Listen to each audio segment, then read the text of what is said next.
எல்லோருக்கும் இனிய வணக்கம். இந்த பதிவிலே கவியரசு கண்ணதாசனுடைய ஒரு அருமையான பாட்டு.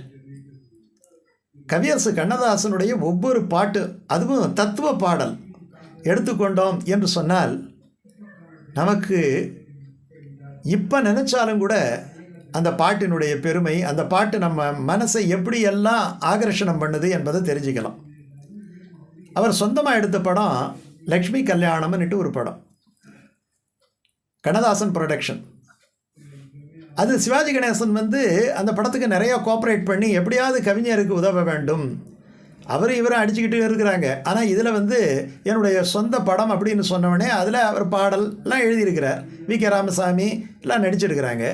பின்னாடி பார்த்தீங்கன்னா என்ன நினச்சாலும் தெரியல, நல்ல ஹிட்டான அந்த படத்தை சிவாஜி கணேசன் நிறையா கால்ஷியம் அட்ஜஸ்ட் பண்ணி இவருக்கு கொடுத்து அந்த படத்தை நல்லபடியாக முடித்தார். அது நல்லா பெரிய அளவில் ஓடிய படம். அந்த படம் அதில் தான் ராமன் எத்தனை ராமனடின்னுட்டு ஒரு அருமையான பாட்டு ஒன்று எழுதியிருப்பார். அந்த படத்தை கடைசியில் அவருடைய அண்ணன் ஏ.எல். சீனிவாசனுக்கு கொடுத்துட்டார். லாபமெல்லாம் அவர்கிட்ட போயிடுச்சு. சிவாஜிக்கு அது வருத்தம்னுட்டு ஒரு சின்ன பதிவு ஒன்று பார்த்தேன். அது எப்படியாவது இருந்துட்டு போட்டோம்.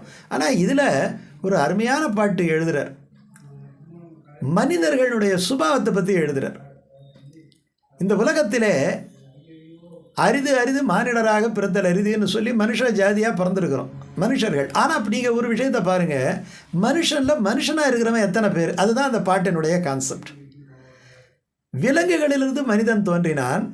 ஆனால் ஒவ்வொரு விலங்கின் தன்மை ஏதோ ஒரு விதத்திலே அவனுடைய கேரக்டரில் வெளிப்படுது அப்படிங்கிறத தான் கவிஞர் அந்த பாட்டில் சொல்கிறார். ஏனென்றால் நீங்கள் பாருங்கள், நீங்கள் மனிதர்களாக யார் பாதிக்கப்படுறாங்க? அதிகமாக பாதிக்கப்படுவது மற்ற விலங்குகள் எல்லாமே மனிதனால் பாதிக்கப்படுது. எல்லாம் மனிதனுக்கு உதவுது. மனிதன் எல்லாருக்கும் உதவுறான்னு சொல்ல முடியாது. ஒரு சிங்கம் நல்லா வாழணும்னா மனிதன் அதை கொண்டு போய் ஒரு கூண்டில் அடைச்சா அந்த சிங்கம் வாழ்ந்துடுமா? அது பாட்டுக்கும் வாழ்ந்துக்கிட்டு இருக்கிற சிங்கத்தை இவன் நான் காப்பாற்ற போகிறான். இவங்கிட்ட இருந்து அது தப்பிச்சா போகிறது தானே இருக்குது. நீங்கள் பாருங்கள், இயற்கையில் எல்லாம் அது இயற்கையில் அடாப்ட் ஆகி வாழ்ந்துக்கிட்டே இருக்குது. ஆனால் இவன் யானை அடக்கினான், பூனை அடக்கினான், பாம்பு அடக்கினான், சிங்கத்தை அடக்கினான், எல்லாம் அடக்கினான். கடைசியில் மனிதர்களுக்கு எதிரியாக போய்விட்டார்கள். அதுதான் இந்த உலகம். இல்லாட்டி பால் பவுடரில் போய் அவனாவது கலப்படம் பண்ணுவானா? எந்த மாடாவது கலப்பட பால் தருதா? எந்த மாடாவது கலப்பட பால் தருதா? ஆனால் மனிதன் இன்றைக்கி நேற்றைய செய்தி என்ன அப்படின்னு சொன்னால், ரஷ்யா தயார் பண்ணக்கூடிய ஒரு பால் பவுடரில் பார்த்திங்கன்னா மற்ற நாடுகளுக்கெல்லாம் சுகர் சேர்க்காமல் கொடுக்குறானா. இந்த இன்ஃபேண்ட் பவுடரில் குழந்தைகளுக்கான பவுடரில் இந்தியா இழிச்ச வாங்கிட்டு அதில் ஒரு 3% சர்க்கரையை சேர்க்குறான். அதனால் இதில் டயபெட்டிக் ஆகும் இந்த குழந்தைகளெல்லாம். அப்போ டயபெட்டிக் மாத்திரை எல்லாம் அப்படின்ட்டு ஒரு செய்தி இருக்குது. அப்போது இது செய்கிறது யார்? ரஷ்யாக்காரன் அமெரிக்காக்காரெல்லாம் விட்டுருங்க. இது செய்கிறது யார்? ஒரு மனுஷன் தானே. இந்த உலகத்தில் பிறந்த மனிதன் தானே இன்னொரு மனிதனுக்கு வட்டி வாங்குகிறான், இன்னொரு மனிதனுக்கு போட்டு கொடுக்குறான், இன்னொரு மனிதன் போட்டியாக இருந்து அவனை அடக்கிறான், இன்னொரு மனிதனை கொலை செய்கிறான், இன்னொரு மனிதனுக்கு நல்ல வாழ்க்கை கிடைக்கும் போது. அதுதான் அந்த படத்தினுடைய கதை. அந்த பெண்ணுக்கு நல்ல வரன் வரும், அது கெடுத்து விடுவான். அதுதான் அந்த பாட்டில் அதை வச்சு எழுதுகிறார். இம்மனுஷனே இல்லையா அந்த உலகத்தில்? யாரடா மனிதன் அங்கே, கூட்டி வா அவனை இங்கே, இறைவன் படைப்பினில் குரங்குதான் மீதி இந்தே. குரங்கிலிருந்து பிறந்தவன் மனிதன் சொல்கிறோம் இல்லையா? வாலில்லா குரங்கு மனிதன் தாவிக்கொண்டே இருக்கிறது அல்லவா? குரங்கு போன்ற மனம் ஒரு குரங்குன்னுட்டே ஒரு பாட்டு ஒன்று இருக்குது.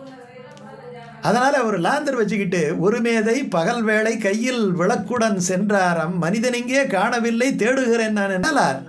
அவர் திருவொற்றியூரில் இருக்கும் பொழுது அவர் அப்படியே திருவொற்றியூர் கோயிலுக்கு போவாராம். கோயிலுக்கு போனோடனே அங்கே ஒரு சாமியார் இருந்தாராம், ஒரு திண்ணையில் உட்காந்து.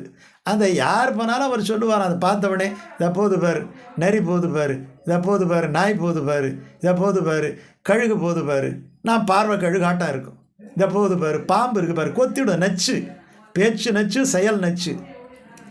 ஆனால் வள்ளலார் போகின்ற பொழுது ஏந்திரிச்சு நின்று, இதோ மனிதன் போகின்றான். தெய்வமாக கூட மனிதனாக பிறந்தாலே அடுத்த ஸ்டேஜ் போயிடலாம்.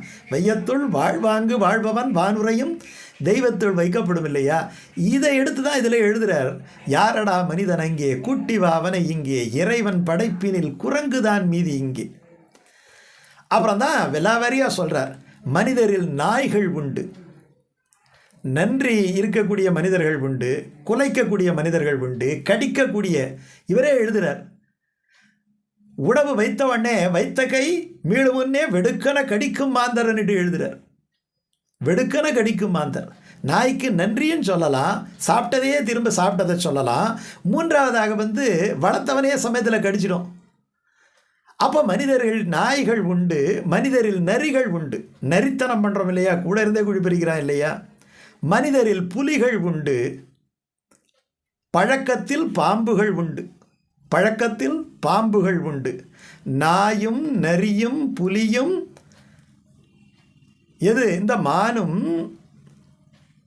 வாழும் உலகினிலே பூமியிலே மானம் பண்பு ஞானம் கொண்ட மனிதரை காணவில்லை. எந்த குணங்கள் இருக்க வேண்டுமா? நரி குணமும் நாய்க்குணமும் பாம்பு குணமும் மானின் குணமும் கொண்டவர்கள் எல்லாம் இருக்கிறார்களே தவிர மனித குணம் கொண்டவர்கள் இல்லையே அப்படின்ட்டு இந்த பாட்டில் சொல்கிறார். யாரடா மனிதனங்கே குட்டி வாவனை இங்கே, இறைவன் படைப்பினில் குரங்குதான் மீதி இங்கே. அடுத்து சொல்கிறார் பாருங்க,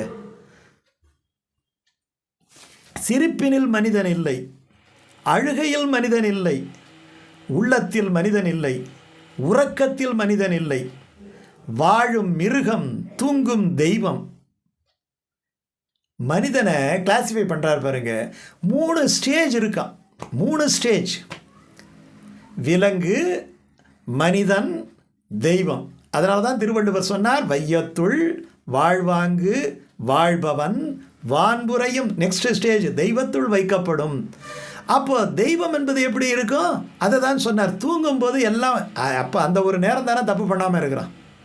அவன் தூங்குறான்னா அந்த ஒரு நேரத்தில் தானே தப்பு பண்ணாமல் இருக்கிறான். செயல்பாடு பேச்செல்லாம் தப்பு, செய்கின்ற செயலெல்லாம் தப்பு. தூங்குற ஒரு 5 மணி நேரம் 6 மணி நேரம் தான் அவன் யாருக்கும் எந்த விதமான துக்கமும் கொடுக்காமல் இருக்கிறான். அதனால் அவன் துக்கம் கொடுக்காதவன் தெய்வம் தானே. அதனால் தூங்கும்போது தெய்வம், வாழும் மிருகம். வாழும் மிருகம். இந்த ரெண்டுத்துக்கு நடுவிலே மனிதனடா. எங்கே ஒருவன் இருந்தால் அவனை உலகம் வணங்குமடா. எல்லாம் என்ன பண்ணுறான்னா ரிவர்ஸில் வந்துடுறான். மனிதனாக பிறந்து விலங்குகளாக மாறுகின்றார்கள். மனிதனாக பிறந்து தெய்வமாக மாற வேண்டும். அப்படிப்பட்ட மனிதன் யாராவது இருந்தால், மனித புத்திக்கு உரிய செயலோடு செயல்படுபவன் இருந்தால் அவனை அழைத்து வாருங்கள். யாரடா மனிதன் அங்கே, கூட்டி வா அவனை இங்கே, இறைவன் படைப்பினில் குரங்குதான் மீதி இங்கே. என்ன அற்புதமான பாட்டு பாருங்கள். ஒரு சின்ன செய்தி, அற்புதமான செய்தி. இந்த படம் வெளிவருகின்ற அதே போது தான் எம்.எஸ். விஸ்வநாதன் தான் இசையமைக்கிறார். அவர் இந்த பாட்டுக்கு இசையமைச்சிட்டார். இதே சூழ்நிலையில் ஒளிவிளக்குன்னுட்டு ஒரு படம் எம்ஜிஆருக்காக வாலி ஒரு பாட்டு எழுதுகிறார். தைரியமாக சொல் நீ மனிதன்தானா, நீ மனிதன்தானான்னுட்டு ஒரு பாட்டு சவுந்தரராஜன் தான் பாடுறார். ஆனால் அந்த பாட்டு எம்ஜிஆர் அப்ரூவ் பண்ணிட்டாரு. எம்.எஸ். விஸ்வநாதன் இது வேண்டாம், வேறு பாட்டு கொடுங்கிறாரு. என்ன நல்லதானே இருக்குதுன்னு சொன்னால் ஒத்துக்க மாட்டேங்கிறார். கடைசியில் என்ன பஞ்சாயத்துன்னு சொன்னால், இதே கான்செப்டில் இருக்கிற பாட்டை ஏற்கனவே ரெக்கார்ட் பண்ணிட்டார். கண்ணதாசன் கிட்டே போய் கேட்டால், நான் அடித்து துவைச்சிடுவேன், கடன் வாங்கி இந்த படத்தை எடுத்துருக்கிறேன், இன்னொரு பாட்டெல்லாம் என்னால் எடுக்க முடியாது, போய் அங்கே மாற்றிக்குவேங்கிறார். இவருக்கு அழுகையே வந்துடுது எம்.எஸ். விஸ்வநாதனுக்கு. உடனே போயிட்டு இந்த பாட்டு வேணான்னு சொல்கிறாரு. என்ன இவருக்கு பிரச்சனை? மெட்டு நல்லா இருக்குது, பாட்டு நல்லா இருக்குது, ஏன் வேணான்னு சொல்கிறாருன்னு சொன்னால், இப்போ சிவாஜி கணேசனுடைய படத்துக்கு இப்படி ஒரு பாட்டு போட்டிருக்கிறாரு. இப்போ எம்ஜிஆர் படத்துக்கு வந்தால் நாளைக்கு எம்ஜிஆர் கிட்ட பிரச்சனை வந்துட்டால் என்ன பண்ணுறதுங்கிறதுக்காக அவர் வேண்டாம் என்று சொல்கிறார் அப்படிங்கிறத தெரிஞ்சுக்கிட்டு, அப்புறம் கடைசியில் உண்மையை சொன்னவொடனே எம்ஜிஆர் இந்த 2 பாட்டையும் போட்டு பார்த்துட்டு, இந்த 2 பாட்டுக்கும் சம்மந்தம் இல்லை, நீங்கள் அது பாட்டு அது இருந்துட்டு போட்டோம், எனக்கு இந்த பாட்டு இருக்கட்டும்னுட்டு சொன்னாராம். அதுக்கப்புறம் தான் எம்.எஸ். விஸ்வநாதனுக்கு நிம்மதி வந்ததான். அதுவும் இந்த பாட்டினுடைய அமைப்பில் நடந்தது. அருமையான பாட்டு இது. இதுவும் சரி, இந்த வாலியினுடைய தைரியமாக சொல் நீ மனிதன்தானா, நீ மனிதன்தானா, நீதான் ஒரு மிருகம்னுட்டு சொல்கிறார். நீதான் ஒரு மிருகம், மதுவில் விழும் நேரம். அவர் அப்படி சொல்லிட்டார். உள்ளே போச்சுன்னா அவன் மிருகமாக போய்ட்றாங்கிறார். இவர் வாழும் மிருகம் தூங்கும் தெய்வம், இடையில் மனிதனடான்னு சொல்கிறார். ஒரு சின்ன வித்தியாசம். ரொம்ப அற்புதமான ஒரு பாட்டு. யாரடா மனிதன் அங்கே. ஒரு தரம் கேட்டு பாருங்கள். கண்ணதாசனுடைய அந்த அற்புதம் நமக்கு தெரியும்.